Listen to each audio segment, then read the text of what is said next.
Now you can analyze all the images. All the images means actually just think you got a chart. You can analyze that by using Jeda AI easily. So let me guide you how you can do that. First, go to Jeda AI workspace and then paste something here. You can use Ctrl V or you can drag any image here. Okay, this is an image and this is an image of a chart. Okay, guys, you can resize that as needed and then click on this AI option here. Now, instead of Christmas home, you have to type what is your question. Okay, I'm going to describe this. Actually, I need Jeda AI to describe this image. Okay, let's see how it will do that. By the way, first click on this text option here. Now click on this generate button. Let's wait some seconds.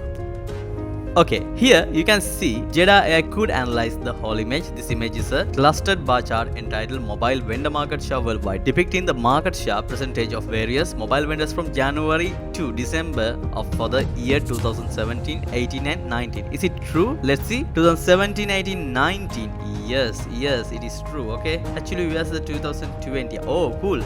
June for the year 2020. Nice, right? So it's already you can see there is some data here. Actually, I'm not going to say everything here, but you can ask anything by using this image, and it's on you to decide what to ask. Guys, I think this world is changing right now, and you have to get ready for the change. Make sure you follow me, and you will be able to make yourself better day by day for sure. Thank you very much. Bye. Have a nice day.